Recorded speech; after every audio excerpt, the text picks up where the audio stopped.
Someday when I have $1 million, I'm going to pay you to write The Liquidated Gardener. I love it. By the way. Books. Books. Books.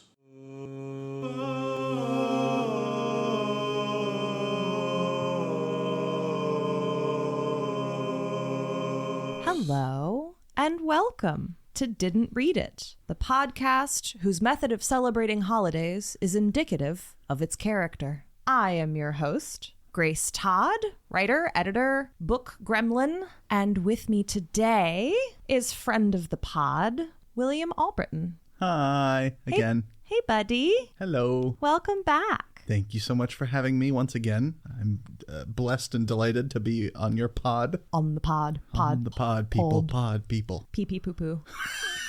Pee-pee poo-poo pod, people. I love that is such a shortcut. I don't care who you are, where you're from, what you're doing. Anytime someone says pee-pee poo-poo, everyone giggles. Mm-hmm. It's a transgenerational, cross-generation. Sure. It's just an all-encompassing phrase. Exactly. And I already lost track of what I was doing and what I was saying. Oh my gosh. All right. Well, first of all, what's new with the pod? Any pod news? Any Grace news? Let me think. I think this that we are recording right now is going to wind up being our 15th episode. Ooh. So that's exciting. That is exciting. We're getting older, you know? We're getting a little rebellious. We're starting to push back. We're coming into our own sexuality. Mm-hmm. While furiously in denial of the pod's parents' sexuality, of course. Absolutely, yeah. Very important. We are horrified at the thought of older podcasts making little baby podcasts, but we're also starting to have very complicated thoughts about other podcasts our age. This would be a great time to tell a wild story about my youth, but I'm going to save it for the After Dark podcast. Didn't Read It After Dark. We're just going to do vintage erotica. Yo. What a fantastic idea. I would be delighted to be the native voyage on Didn't Read It After Dark. All right. If we ever start doing like bonus episodes, we'll just do vintage erotic stories. Good little bonus sode. I love it. So what are we getting into today? All right. Well, today I have brought you a short story called The Refugee. Poignant? Well, we'll see. Oh boy. This is a short story that was written by a woman named Jane Rice, and it originally came out in 1943 in Unknown, which was one of America's kind of pulpy early science fiction magazines. What was the reputation of those magazines? It kind of depended on the magazine. I mean, they were extremely popular. Unknown was one of the ones that had significantly higher literary standards. You know, some of them were really trashy, like pulp. Behind the Bastards just did a two-parter on some of the really bad. I just finished reading it, listening to it this morning. Yeah. So these magazines were just short fiction. They were a little more literary, and they were like the jumping off point for a number of people's careers. And unfortunately, this story doesn't really seem to have been a jumping off point for Jane Rice's career because she didn't publish a ton. So am I correct in understanding The Refugee as the thinking man's answer to Attack of the Nazi Crabs? I'll let you decide after we get into it. I'm so excited. I might be jumping way ahead of both of us, but at some point I'm going to need you to do a bunch of research on what else was in these magazines, though entirely irrelevant to this podcast. Now all I'm interested in is magazine history. You've become a real magazine history connoisseur. Yeah. Yeah. All right. Mm-hmm. That's good. That's my bit now. I'm trying to think of some kind of unnecessarily complicated word for like a magazine historian. There probably is one. Magazinist. A magazinologist. Magazinologist. All right. Tell me about The Refugee. All right. And with that, I am going to tell you the story of Jane Rice's The Refugee. And I'm going to start by setting the scene. The trouble with the war, Millie Cushman thought as she stared sulkily through streaming French windows into her rain-drenched garden, was that it was so frightfully boring. There weren't any men anymore. Interesting ones, that is. Or parties. Or little pink cocktails. Or café royale. Or long-stemmed roses wrapped in crackly green wax paper. There wasn't even a decent hairdresser left. She had been a fool to stay on, but it had seemed so exciting. Everyone listening to the radio broadcasts, the streets blossoming with uniforms, an air of feverish gaiety, heady as Moselle wine, all over the city. The conversations that made one feel so important, so in the thick of things. Would the Maginot Line hold? Would the British come? Would the Low Countries be invaded? Was it true America had issued an ultimatum? Subjects that, now, were outdated as Gatling guns. Millie Cushman is an American in occupied Paris in World War II. That is a fraught sentence. Uh-huh.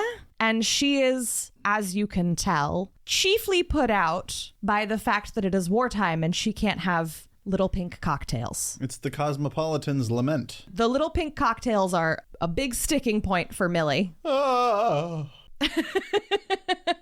And she has been in occupied Paris, it sounds like, for a bit. And she stuck around, it is implied, because she was being a war tourist. It was also exciting. Yikes. Uh-huh. Yeah.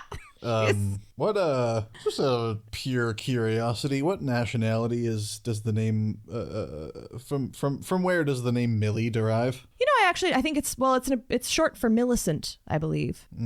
I don't actually know where the name Millicent originates from. Sprechen Sie Deutsch, Millicent? Are you looking it up? Maybe. Oh my fucking God, it's an old German name. Oh. Well, that's fitting, actually. Woo! So Millie stuck around, and maybe shouldn't have. And now, as Jane Rice writes, unexpectedly, the city had become a gaunt gray ghost. No, not a ghost, a cat. A gaunt gray cat with its bones showing through as it crouched on silent haunches and stared unwinkingly before it. Like one of those cats that hung around the alley barrels of the better hotels. Or used to hang. Cooked, a cat bore a striking resemblance to a rabbit. Damn. So food is short, and also luxuries are short, and Millie is mostly mad about the latter. We're at comparing cats to rabbits level of, for the love of God, can I have something but hardtack? Yes, the cats have all been eaten, and Millie, at this point, because she stuck around too long, is struggling to get a visa. From Stumst, is she expecting to receive a visa from the Nazis? The Nazis, yeah, word. So the reason that she is still stuck in occupied Paris is because she cannot get a visa. And it notes that it was fortunate that she had the perception to realize, before it was too late, who were the right people to know. It helped. Which means she is, if not an active collaborator with the Nazis, then not, right? It's those are the right people to know in occupied Paris. I just recently watched Inglourious Bastards again, and all I can think of is the German actress. You saw Inglourious Bastards, right, Shirley? Yeah, I just haven't seen it in forever. She's a German actress, but she's working as a spy. Right. And so yeah. But she knows all the right people, obviously. So yes. You are in occupied Paris to an extent, especially if you are an American trying to get out. You know, maybe you kind of have to know the right people. So Millie is stuck and is fantasizing at length about food. It says, often of late, she found herself dwelling with an aching nostalgia on her father's butcher shop in Pittsburgh. That had been before he'd invented a new deboner, or meat cleaver, or something, and had amassed an unbelievable amount of money before he strangled to death on a loose gold filling at Tim O'Toole's clam bake. Jesus, what a saga. What a sentence. What a breakneck pace. So her father owned a butcher shop and got extraordinarily rich doing something that she hasn't bothered deboning to retain. But he's dead now, and so is her mother. And so she's an heiress, right? She's an heiress who was living in Paris and stuck around because she thought it would be interesting. God. She's making do. She's trying to stay relatively put together. She's trying very hard to maintain a sense of the things that she was used to enjoying before the war. Hanging out, grabbing a beverage, attending a Nazi rally. Like you do. It's just high French society shit, you know. But it notes, as long as she had liqueur-filled chocolates, and she had had enough foresight to lay in quite a supply, she could be assured of her share. They were better than money at the present exchange. You have already turned against Millie. Millie. Your chocolates, lady. So Millie is at this point just kind of drifting around thinking about food when the bell rings for dinner. This is when the rat crawls onto her head and starts controlling her actions, and she becomes a famous chef. The rat is the refugee. Congratulations. This is actually the story Ratatouille was based on. Let's go. But the bell rings for dinner, and she's just she's fed up. She's exhausted. It says, but what was the use of keeping up appearances when there wasn't anyone to see? And Maria grumbled so about serving dinner in courses. So she has a servant. God. She has a live-in maid named Maria who is still serving her meals in courses. But her chief complaint is that the courses are kind of sad because, again, there's no food. Surely she does something worthy of praise during the story. And she grumbles to herself that Maria, the servant, is definitely a bourgeois. As if in answer, it just gets worse. With a delightful lack of self-awareness. Because if coming from Pittsburgh meat cleaver money does not make you a bourgeois, I don't know what does. Like, heir to the Pittsburgh meat cleaver fortune. Right? Oh, I love really niche heir fortunes. When you meet some, I mean, this hasn't really happened to me personally, but when you hear stories about like a friend of a friend meeting someone who's uber rich and they're like, yeah, my father owned a company that makes the caps on car gas tanks. And you're like, huh? that made them that rich? That's a friend of a friend met the Coleman cooler heiress. They're out there. All right. I love it. You know, the Mars family lives in Virginia. We still have yet to ingratiate ourselves to their fortune, but it's coming. It's coming. We're going to figure it out. Yeah. They're friends of the pod. They don't know it yet. Hey, everybody. Hey, fam. But they are. Hey, fam. Hey, buddy. Sponsor me, please. I'll talk about candy. Look, I'll talk about anything. So, Maria, definitely a bourgeois. And then it says, and this is very... What? Wait, the maid? The maid. Maid. Millie is live-in servant. Millie is dismissively referring to Maria as definitely a bourgeois because she doesn't understand the importance of serving a meal in courses, William. She doesn't get it. Am I lost on the meaning of bourgeois? No, I don't think so. Okay, so Millie's an idiot. But William, Maria does not understand the importance of serving meals in courses. Okay, all right. It says, Millie yawned and stretched her arms above her head. She arose and, going over to the windows, stood looking out. A shaft of sunlight broke through the clouds and angered the tiny charms that dangled from her war bracelet. An airplane studded with rhinestones, a miniature cannon with gold leaf wheels, a toy soldier whose diamond chip eyes winked red and blue and green in the sun as he twirled helplessly on his silver chain. 10 or 12 of these baubles hung from the bracelet, and it is indicative of Millie's character that she had bought them as a gift to herself to celebrate the last Bastille Day. I'd like to point out that Jane Rice put celebrate in scare quotes. Oh, the same way Americans celebrate Veterans Day. I'm gonna have to cut that. I don't know. You might. So she's looking out into the garden. And the only other important thing to note before we get into like the main action of the story is that it is objectively a lovely garden. It says later that she rented the house because the garden was so lovely. And at the time she was having all of these kind of visions of, you know, beautiful suppers on the flagstone terrace and having people drop in for tea in the garden and all of that. And despite the war, the garden is still looking quite lovely, even though it's raining, and the flower heads were heavy with sodden, brown-edged petals, and their stalks bent wearily, as if cognizant of the fact that their lives were held by a tenuous thread that was soon to be snapped between the chill, biting teeth of an early frost. You ever seen the way a droplet will sit on a flower petal, and in the reflection of the droplet, you can see like the entire petal kind of behind and through it? Yeah. I love that. It's lovely. It's a lovely image. Nice garden. And as she's looking out, there's a quick, ever so slightly derogatory aside about the black servant that she and her family had growing up, which gives her an excuse to fantasize about food again, mostly, but also tells you exactly what kind of a family she's from, right? Yeah, okay, yeah. And as she's looking into the garden, fantasizing about her black servant and the food that she used to cook, she notices a pair of hands in the garden. coming hands, run. coming through the shrubbery, A pair of hands. followed by a pair of shoulders. Specifically, a pair of naked brown shoulders. Wait a minute. Doesn't a pair of hands belong to one? Wait, no, people have two shoulders. Did you forget that for a minute? Yeah. Okay, fair It's enough. like people have one shoulder. What do you mean? Oh, amazing. The level I'm operating on today.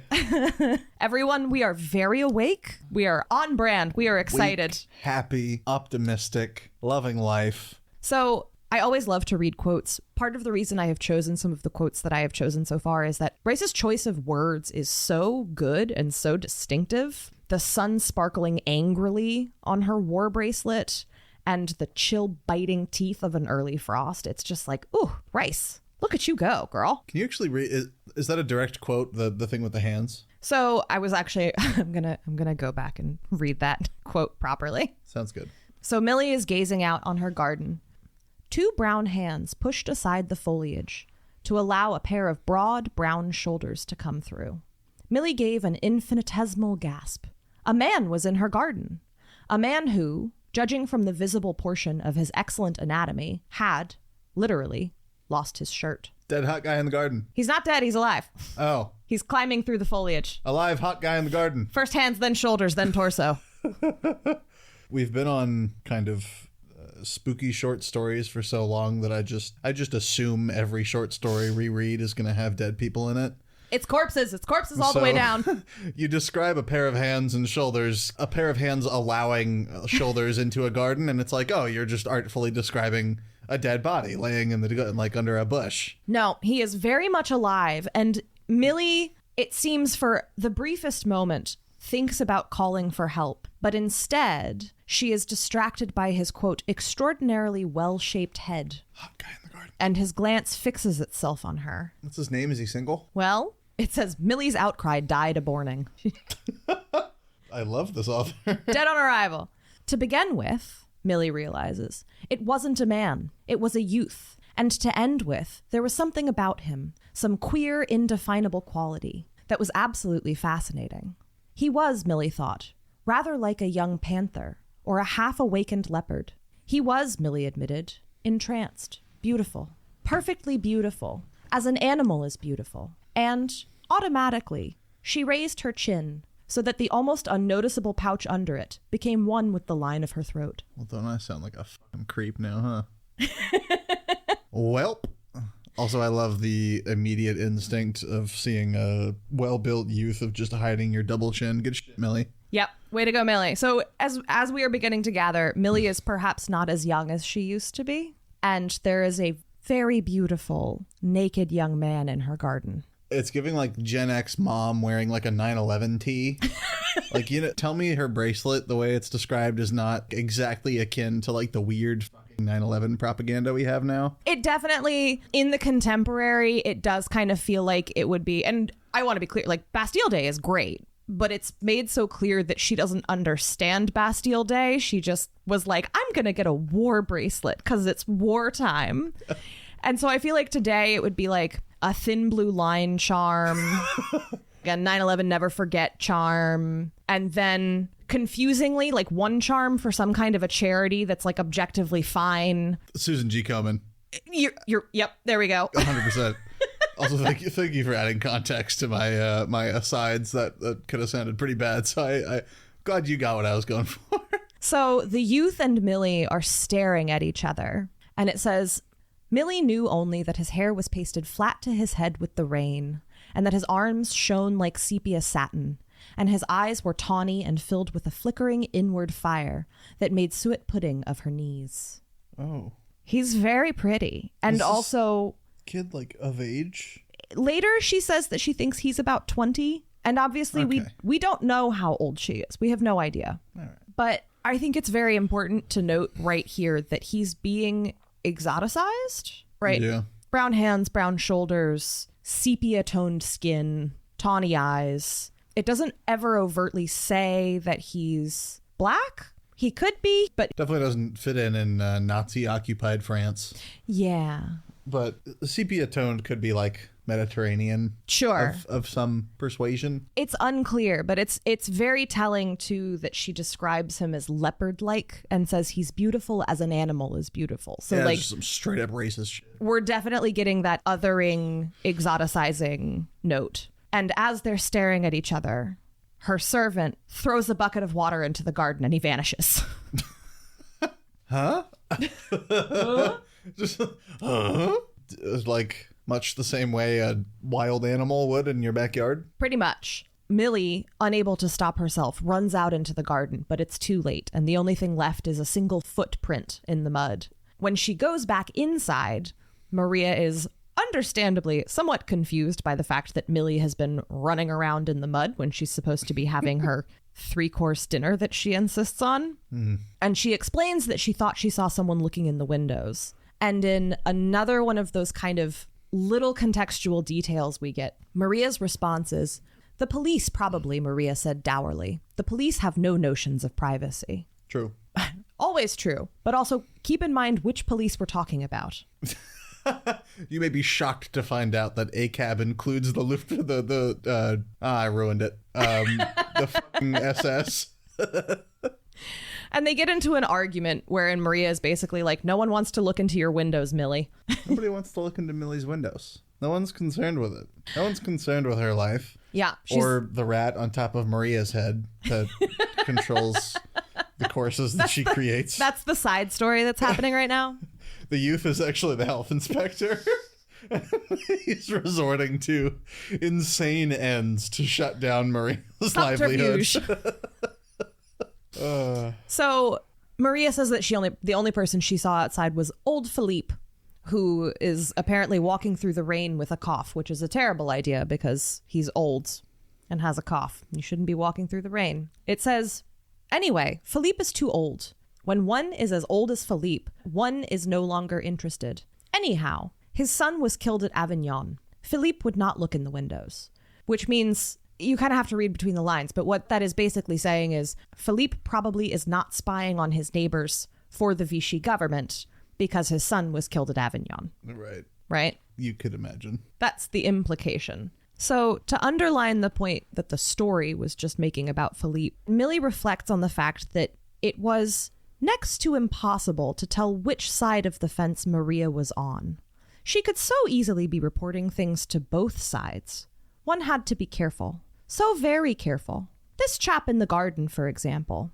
He must have escaped from somewhere. That would account for the absence of clothes. He was a refugee of some sort. Yikes. And refugees of any sort were dangerous. It was best to stick to the beaten path and those who trod thereon. But he was so beautiful, like a stripling god. No more than 20, surely. It was delightful to see again someone as young as 20. Hey, Millie, do you think maybe refugees who aren't pretty also deserve rights? And She finishes her reflection by thinking that seeing someone as young as 20 was really rather like one of those little, long ago pink cocktails. It did something for one.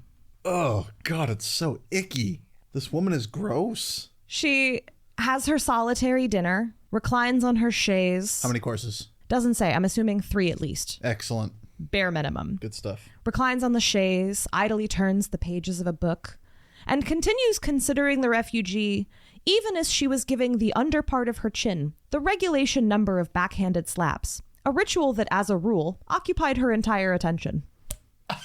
Ow. Are you not familiar with this? No. So this is a thing that women used to do because they thought that hitting that part of your neck would like make the skin tighten. For the listeners, I just slapped myself in the neck for no reason. Yeah, he made direct eye contact with me, leaned his head back, and then just slapped himself in his Adam's apple, basically.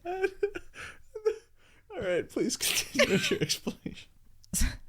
So she leans out a window. She quotes some poetry. She wonders if the refugee is also having a lonely rendezvous with the moon somewhere. And then her reverie is broken by Maria shouting and throwing another bucket of water into the garden because she thought she saw an animal or some kind of dog. Millie thinks it's him again in the garden, goes running downstairs. Maria assures her it was a dog, a huge dog, a very frightening dog, And Millie's like, it was probably the Trudeau's dog next door. And Maria is like, the Trudeau's dog is a Pomeranian. Okay. Just baffling details. She goes to bed. She wakes up the next morning. There's a whole little thing about how the bright sun in the room makes everything look old and dingy, including her face. Amazing. Until she had painted herself a new one with painstaking care and the touch of an inspired, if jaded, master. Just to make this clear, does it matter that the dog is a Pomeranian in the previous scene? Like, did Maria say that she didn't see a Pomeranian? Maria said she saw a huge dog, and Millie is just like, you don't know what you're talking about. It was probably just the Trudeau's dog. And Maria's like, the Trudeau's dog is a Pomeranian. It was not their dog. I'm having a blonde moment. Are those small? Yes. Okay. Thank you. They're teeny tiny little lap dogs. They're little puffballs. Thank you. They weigh like 10 pounds. I'm big dummy. So she storms downstairs to get her breakfast, and Maria is an absolute mess. Stuffy nose, red-eyed, a state that Millie found deplorable in servants. A series of sharp questions brought to light the fact that old Philippe was dead. Old Philippe, it seemed, was not only dead, but a bit mangled. To make a long story short, old Philippe had been discovered in a condition that bordered on the skeletal. Identification had been made through particles of clothing and a pair of broken spectacles. You mean to say he was eaten? Millie cried, which caused Maria to go off into a paroxysm of near hysterics, from which Millie gathered obscurely that Maria blamed herself for old Philippe's untimely demise. Huh. Because she didn't stop the werewolf in the garden last night? Maria is convinced that she threw the water at what she is now convinced was a wolf, and because she threw water at it, it scarpered off into the night and ate old Philippe. Yum. Those old dudes are stringy, though. I mean, I have a hard time believing that any self-respecting wolf, were or otherwise, would go after the geriatrics. It's funny you should say that. That's going to come up again later. I swear to God, I had nothing to do with this story. I did not know I was going to be recording today at all. I just, zero clue. I have never heard of the story. I've never read the story. I am firing from the hip, and somehow I have Buster Scruggsed myself into a couple okay guesses. You're doing great, bud. Thanks. So Maria's very upset. She's convinced there's a wolf. Millie says that wolves do not hang out in Paris. And after all, Millie thought, old Philippe was better off. Jesus Christ. At least he had lived his life, while she, with so much life yet to be lived, was embalmed in a wretched sort of flypaper existence that adhered to every inch of her, no matter how hard she pulled. The visa. She would have to see about it again tomorrow. And the tea supply was disastrously low. And this horrible toast made of horrible bread that was crumbly and dry and tasted of sawdust. And her last bottle of eau de cologne practically gone. And she couldn't eat this mess in front of her. Somebody shoot this woman. You are not vibing with Millie. I don't like Millie, man. She sucks. I mean, you don't think her complaints are justified? No. No, I don't.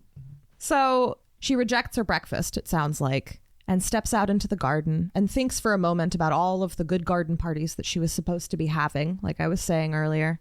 And there, curled up, naked as the day he was born, is the refugee. Nothing but respect for my president. What? I don't know. He's my president. I love this guy. Just randomly showing up in some lady's garden naked. I love it. And dead asleep. And yeah, dude. She doesn't make a sound. She goes back into the house and she sends Maria off to the countryside. Go to your parents' place. I'm done with you. She's like, I got to get Maria out of here. It says, her heels made hard staccato sounds on the flooring, as they always did when Millie had reached a decision. And she sends Maria off. She goes into the scullery closet and takes down from the nail a pair of grass-stained pants that had belonged to a gardener who had been liquidated before he had a chance to return for his garment. I'm assuming that they mean liquidated as in fired, but I do have that circled in the manuscript because every time I got to it, I was just like, liquidated? Circle, question mark. Man got gooped. Is he okay? He got turned into soup. This is a wartime story. It could be literal. I hope not. I hope the gardener's okay. Yeah, I probably shouldn't be laughing at that. That's horrible. It's such a, again, Jane Rice's word choice. Impeccable. I will never stop thinking about the liquidated gardener. But she takes the trousers into the garden. The refugee wakes up. She tells him to put on the pants. He obliges. So she tosses him the pants, turns her back as he stands up because he is naked. And it says, "Tell me when you get them on," she ordered. She waited and waited and waited and, hearing not the faintest rustle, cautiously swiveled her head around. Once again she drew in her breath, and the wheeze was very nearly an eek, for, not 6 inches away, was her visitor. His lips pulled over his teeth in a rather disconcerting smile, his eyes like glittering nuggets of amber. Jesus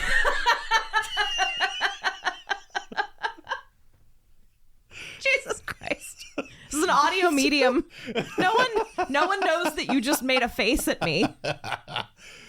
What the f*** does lips pulled over your teeth mean? That's horrifying. I think what we're getting at is kind of a wolfish smile. I don't like it. So he's put on the gardener's pants and he's looking her up and down, and she tries to look confident rather than intimidated. Does she hide her double chin? It's very important. She promptly elevated her chin. Let's go.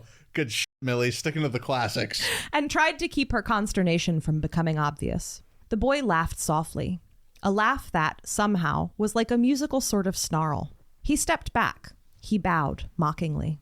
She asks what he's doing in the garden, and he says he's sleeping. "Don't you have any place to sleep?" "Yes, many places, but I like this place." "What happened to your clothes?" The boy shrugged. He didn't answer. "Are you a refugee?" "In a way, I suppose." "Yes." "You're hiding, aren't you?" "Until you came out, I was simply sleeping.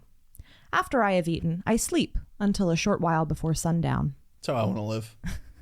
She asks if he's hungry, and he says he isn't now, but will be later. And she asks if he's cold, wandering around without any clothes.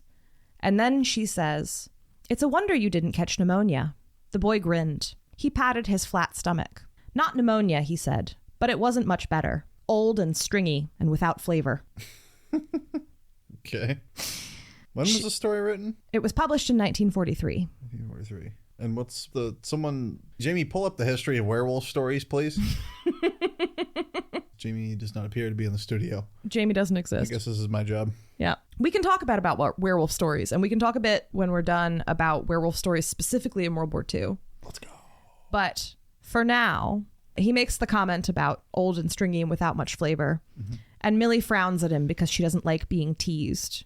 And then she introduces herself and says she'd like him to stay until he's rested, but that he needs to come in the house because she doesn't want to get in trouble. And she finally asks him to introduce himself. And he says, "I have lots of names, even Latin ones." And she demands, she says, "Well, for heaven's sake, what is one? I can't just go about calling you, you know." "You might call me Lupus," the boy said. "It's one of the Latin ones. It means wolf." "Do they call you the wolf? How intriguing. But why?" The boy smiled at her. "I dare say you'll find out," he said. And then she says, and this is very important, "You mean you're one of the ones who, well, like the affair of that German officer last week? That is to say, in a manner of speaking, you're one of those who are still going at it hammer and tongs?" "Tooth and nail," the boy said. "Hammer and sickle, baby, let's go." "It seems so silly," Millie said. "What good does it do? It doesn't scare them. It just makes them angrier. And that makes it harder on us." "Oh, but it does scare them," the boy said, with an ironic lilt to his voice. "It scares them to death. Or at any rate, it helps." Nothing but respect for my president. Love this guy. What a king. He's a part of the French resistance, is the implication here. But she convinces him to come inside. He won't sleep in Maria's bed. She tries to get him to sleep in Maria's bed. Not her bed, Maria's bed. But he won't do it. He jumps up on the bed, does a couple circles, and then sniffs the pillow and says he doesn't like it, so he moves on. Yeah, just about. He insists on sleeping on the parlor floor. And while he's sleeping, she starts to cook. Let her cook. Sorry. She says that nothing is too good for him. And so she pulls out all of her little hoarded bits and bobs and spends all evening preparing a meal. A very special. Yeah? What? I'm just shocked she knows how to cook. That was Maria's job, right? Yes. And it's also a thing that she doesn't seem to do often. Oh, it's the rat in her head. Right. Yep. Okay. The cool. rat transferred from Maria to Millie. Yep.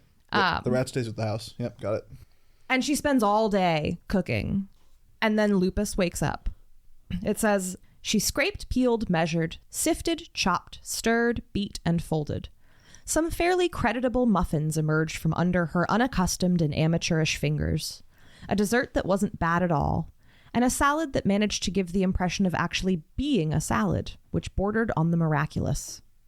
I will say, by the way, I have been glossing over them for time, but there are so many lingering descriptions of food in this story.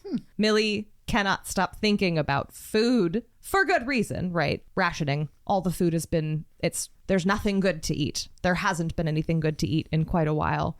But there's like a really long description of her father's butcher shop and all of the different meats and cuts, and Millie is hungry. You look like you have a thought. I don't. Well, I have several, but none of them are worth listening to yet. But I'm excited to hear your thoughts when we conclude the story on Rice's usage of food as a literary device. Yeah. So, I feel like, oh, buddy, strap in. Lupus has woken up, and she tells him that dinner is ready. She says, "Are you hungry? I'm fixing some things I think will be rather good." "I'm ravening," Lupus said. "Let's go watch the sunset." Romantic. I'm just going to go ahead and read from here on, because it's great. Buckle up, baby. Let's go. Millie put her hands up to her coiffure, coquettishly, allowing her sleeves to fall away from her round white arms. "Wait till I fix my hair. I must be a sight." "You are," Lupus agreed, his eyes glistening, "and I won't have to wait much longer." Effortlessly, he moved across and stood over Millie, devouring her with an all-encompassing gaze. "Won't you have one of these?" Millie asked hurriedly, hoping his impetuosity wouldn't brim over too abruptly. She shoved a box of liqueur-filled chocolates at him. "There's no such thing as a cocktail anymore. Come along. We'll eat them on the sofa. It's cozier." But Lupus wasn't interested in the chocolates. In the parlor, he stretched his long, supple length on the floor and contemplated the garden, ablaze in the last rays of a dying sun. Millie plopped down beside him and began to rub his back, gently, with long, smooth, even strokes. Lupus rolled his head over in lazy, indifferent pleasure and looked up at her with a hunger that would have been voluptuous if it hadn't been so stark. "Do you like that?" Millie whispered. For a reply, Lupus opened his mouth and yawned. And into it, Millie dropped a chocolate, while at the same instant she jabbed him savagely with a hairpin. The boy sucked in his breath with a pained howl, and a full 8 minutes before the sun went down, Lupus had neatly choked to death on a chocolate whose liqueur-filled insides contained a silver bullet from Millie Cushman's war bracelet. It had been, Millie told herself later, a near thing, and it would have been ghastly if it hadn't worked. But it had worked. Tra-la! Of course, it stood to reason that it would. After all, if at death a werewolf changed back into human form, why, logically, the human form would, if in close personal contact with a silver bullet before sundown, metamorphosis into a wolf. It was marvelous that she'd happened to pick up The Werewolf of Paris yesterday, had given her an insight, so to speak. And it was extremely handy that she'd had all that butcher shop background. Millie wiped her mouth daintily with a napkin. How divinely full she was. And with Maria gone, she could have Lupus all to herself, down to the last delicious morsel. Man. Man. F you, Millie. It's dark. Listeners won't know this because this is not a visual medium, but we just took a $5 and I got a little glass of wine from my favorite bartender, Brett, at Black Iris. Shout out, Brett. I went through a 2-century-long wormhole where I lived 3 separate lives, so I don't really remember exactly what we were talking about, but I'm back, baby. Well, we just finished the story. We weren't talking about anything. What do you think, buddy? Thoughts, questions, concerns? Millie, all my homies hate Millie. But that is the most baseline takeaway from this story I can imagine. Well, that doesn't seem to be popular opinion of Millie. Huh? So And I will say there is very little scholarship around this story. And I was surprised how little scholarship there was around this story.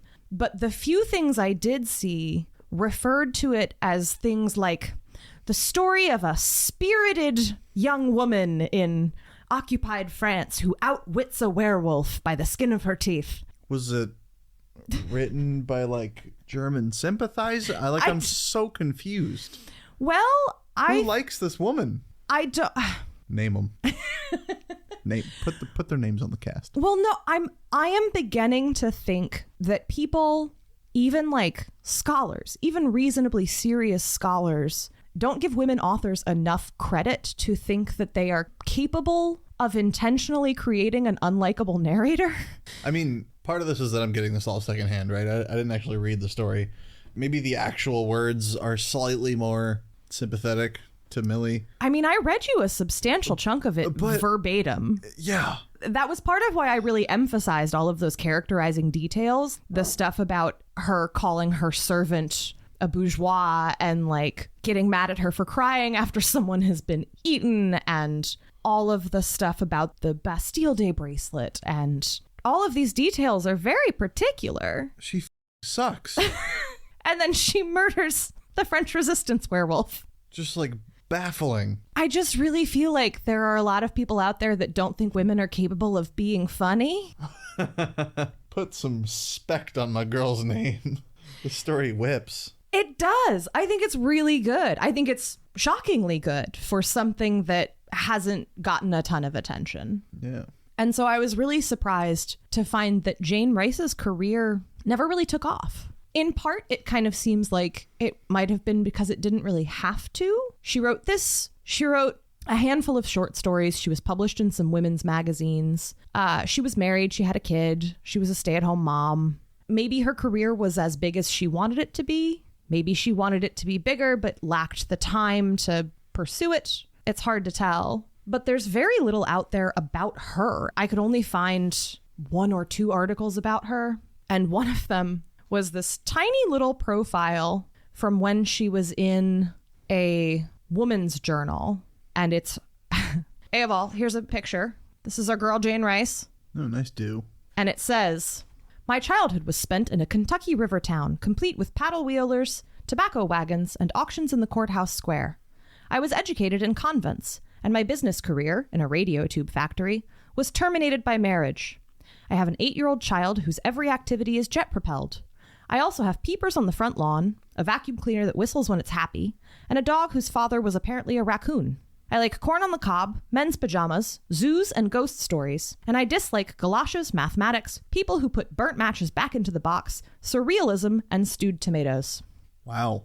Those are some opinions.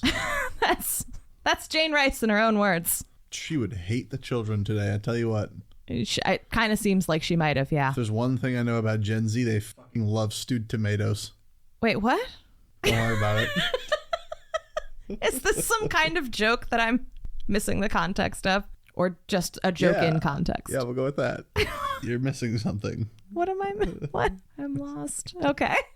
The kids these days and their stewed tomato obsession. You probably did know this, actually. Her editor bought her one novel and never gave her the rights back. What? No, where'd you find that? Wikipedia. Oh, I missed that. I thought I did I missed that chunk. Campbell purchased her first and only novel, Lucy, in 1943 and was holding it in inventory for a future release, for a future issue when Unknown suddenly ceased publication late in 1943. Rude. Street and Smith held the manuscript for several years, but after the war it vanished from their files and Rice had failed to preserve a carbon copy. Oh no! Despite efforts to trace it on the part of scholars and editors, it has not been located. Oh, Jane! So she wrote a novel called Lucy. Her editor bought it, and it appears it was lost to time. Oh, Jane! Justice for Jane! Justice for Jane. That's a huge bummer. Especially because there's so much perspective in this story and so much depth of understanding in this story that I found really remarkable for an American woman writing science fiction during World War II. One of the things that's important to remember is this came out before the war was over. So she would have been 27 when the war broke out. Mm-hmm. 26. Not kind of impressive. It's very impressive. It is. What I find most impressive about it is its very casual, very deft indictment of white American women and their insatiable appetite that they will take out on anyone who stands in their way, right?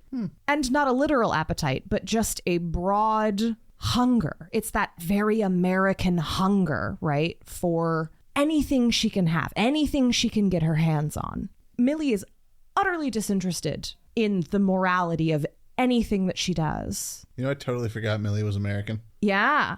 She's a Pittsburgh butcher heiress. That's right. That was some context that was lost on me. Who, it is explicitly stated, stays in threatened Paris, because it's novel and it's fun and it's different, and she loves the novelty of everyone wanting her opinion because she's an American. And then just as quickly, when the city is occupied, she figures out who the right people to know are, right? There are just so many stories I can think of contemporarily of Americans, especially American white women, inserting themselves into things that they don't belong in and making it about them and not caring who they hurt in the process. It's a very American thing.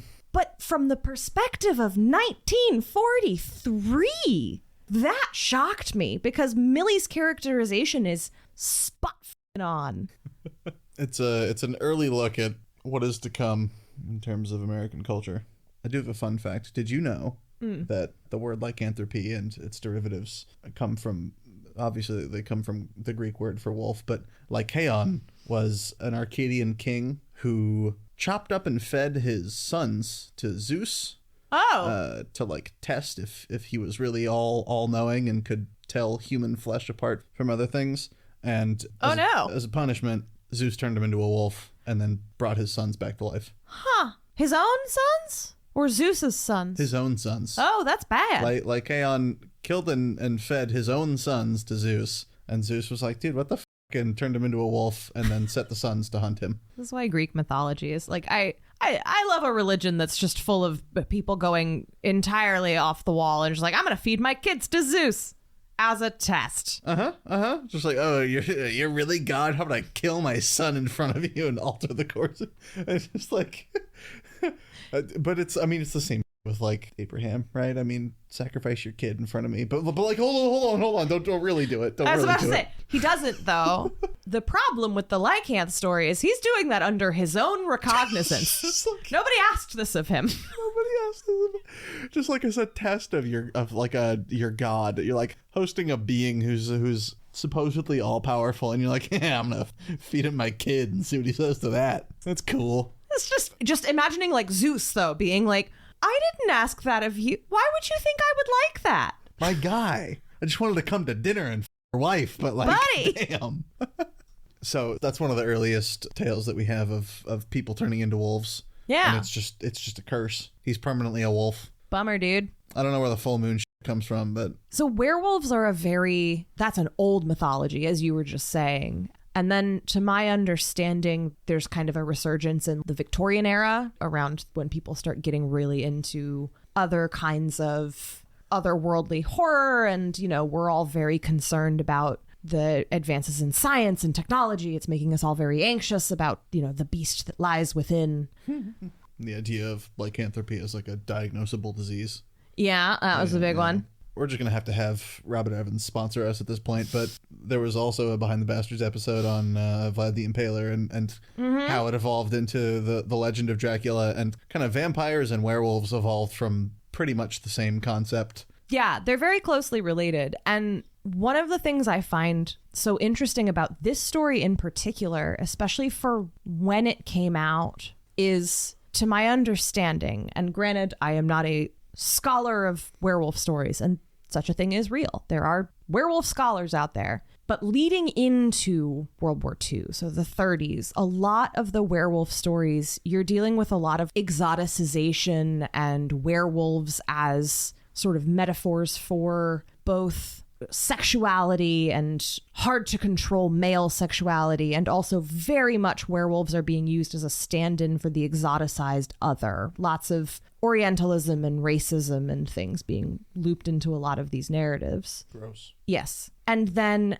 after World War II, there's really strong and enduring association between Nazis and werewolves. Never knew. There is a lot of pulp narratives out there about like Nazis as werewolves and werewolves as Nazis. And that was because the Nazis themselves very intentionally invoked werewolves and werewolf imagery. Towards the end of the war, as the tide turned and things got worse, the German propaganda arm was putting out calls on the radio and in other forms of advertisements for the German people to sort of organically rise up and resist the Allies, you know, that kind of thing, which didn't go very well because everybody was exhausted. But they called them the werewolves. And there were paramilitary units called the werewolves. They used werewolf and wolf imagery a lot in their propaganda. And so that association really stuck and endured. And what's really interesting is this story right in the middle is using the werewolf instead as a metaphor for the rawness, the need, and sometimes the less than flattering. It's a compulsion. Well, no, because I mean, it feels like the werewolf here is a metaphor for the things that happen during war. I'm not following. Well, so he's explicitly underlined as being a part of the French resistance. He does eat old Philippe. Now, is that because old Philippe is a collaborator, or is old Philippe just a casualty? We don't know, and we'll never know. We specifically decided that Philippe is not a collaborator because Philippe's son died at Avignon. That's what Maria says. Oh, yeah. Okay. I see. But that's also immediately followed by Millie's note about how you can't ever tell who is and isn't on whose side, right? And that's the problem with being in a place like occupied France, is you can't tell who is and isn't doing the right thing, fighting the good fight. Not that Millie cares. So in response to some of your earlier comments, I love this as an answer to kind of the Nazi werewolf thing, which, holy shit, the 3%ers wish they were them so bad. I like, and this is no in-depth literary analysis, I'm a big fan of our refugee boy being fully cognizant and aware of his actions, both in and out of wolf form, it seems. Kind of lycanthropy or werewolfism, whatever, as a curse, whatever you want to call it. The trope of a naked man in tattered denim shorts wakes up the next morning and has no idea what he's done. Like sure, it's been done a million times, mostly since this story was written, actually, which makes it even more impressive. But just like the dude who's like, yeah, I did that. Yep. What's up? I love it. The thing to me that makes it so good and so interesting is that he very specifically says it does scare them, or at any rate, it helps. He is explicitly positioning himself as there to frighten the occupation government and to undermine the like he's a metaphor for the French resistance, you know? That's praxis, baby. That is praxis. Eat a German. Eat a German. And sometimes eat old Philippe if you have to. You know what? My headcanon, dude's a collaborator. I don't care if his son died in Avignon. I'm sorry, buddy. You're selling secrets to the Germans. But also, one of the things that really jumped out at me about this story is that for the first half, if not the first 2/3, you think Millie is about to be eaten because she is horny. She is so turned on by the sight of this very beautiful young man. And it's conflating two kinds of hunger in a really interesting way that, again, I feel like I need to remind you, it is 1943.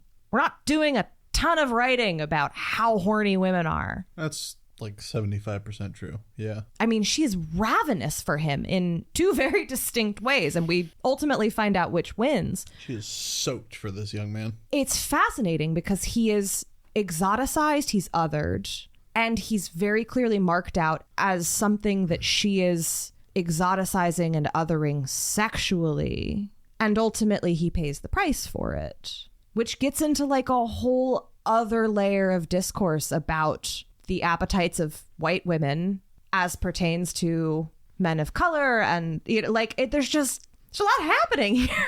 It is a rich text. All of those things, the racial othering, the sort of sexual exoticizing, Those are all ways that werewolves are set up in very classic iterations of the story, where those are supposed to be the reasons that you fear and despise them. But you don't here, right? You don't. The werewolf story and our little tale of the hot exotic man are just a vehicle under which the appetites of this white woman are crushed. She eats him. I think I got that sentence backwards, but you know what I'm trying to say. It's okay. I don't know. From every little characterization of Millie, she is not a sympathetic character. While I frequently kind of harp on the current cultural moment for being particularly bad for people struggling to understand that the protagonist is not automatically a good person. Like people have, I think right now, a particularly hard time with unlikable narrators. I feel like this is also good proof that maybe it's been a problem for a while, depending especially on the narrator's demographic characteristics. Yeah. I just watched Dune and good lord, it's the exact same. It's like and casting Paul Atreides as Timothée Chalamet is like such a beautiful choice in that vein. Sorry, how did you just say his name? Timothée Chalamet. Okay. He's a very cute boy, but it's a very cute boy. We're the same age. But oh wow. Yeah, right. But just completely whiffing on who the good people are in the story. Really yeah. Wild. One last note I want to make is I want to give this story some props for how literary it is. Like, I know I was kind of pinpointing her word choice earlier, but there's another thing that I had to look up because I'm uneducated American swine. Right toward the beginning, when she is talking about her father, it says, Millie's recollection of her father was but a dim blur of red face and handlebar mustaches and a deep booming voice that Millie had associated with the line, "The curfew tolls the knell of parting day," which she had been forced to learn and recite at Public School 46. And I had to look that up because I didn't know what it was from. And it is from Elegy Written in a Country Churchyard by an 18th century English poet named Thomas Gray. And I found this line from the Poetry Foundation about that poem that I found so interesting considering the context of the story.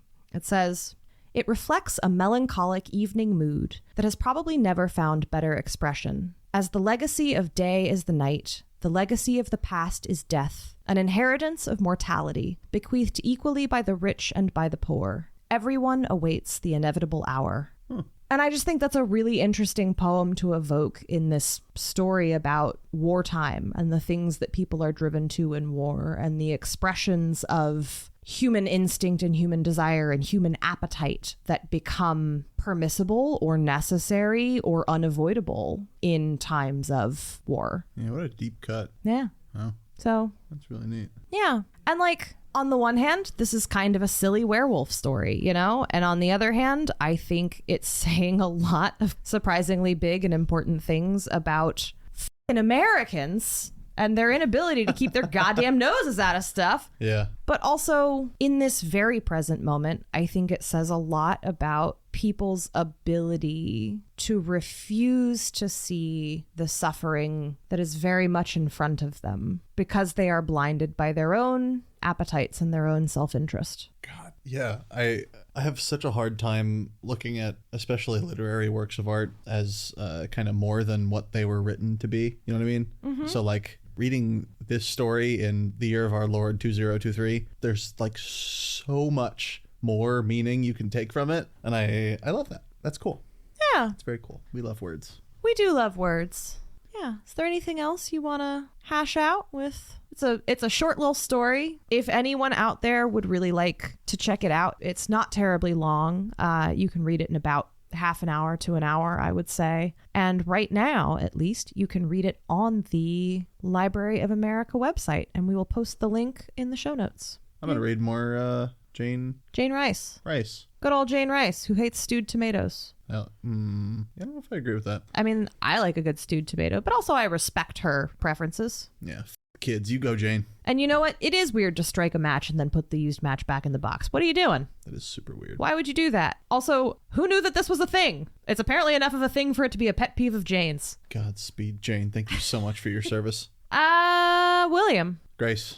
any works of fiction you're particularly enjoying right now? Let's see. Just watched the Dune movie, as I mentioned earlier. It was great. Please read the books and think about the people who you see as protagonists. Read the books and ignore the mild Orientalism. Yeah. Just kidding. I have been reading a novel called The Survivalists by Kashana Cauley, which is very, very good.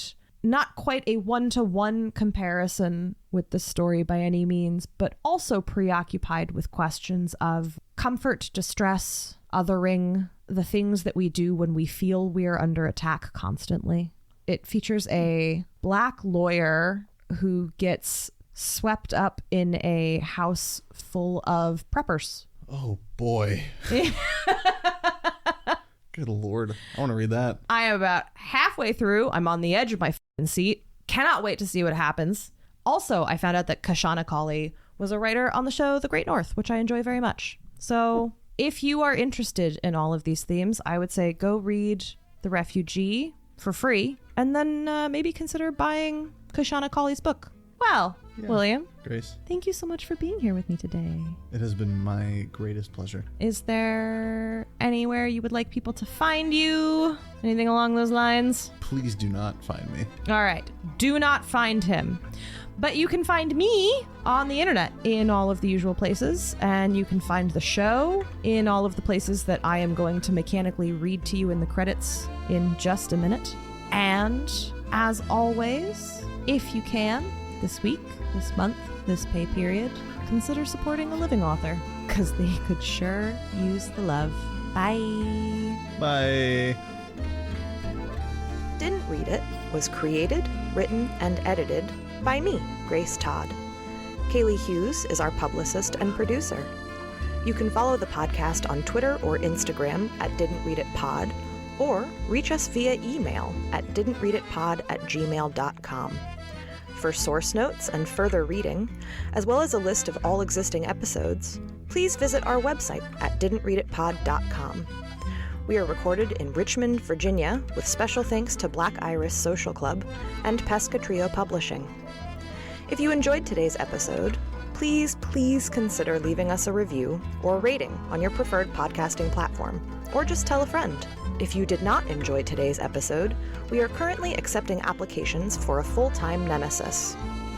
Our intro music is Books, written, performed, and recorded by William Albritton.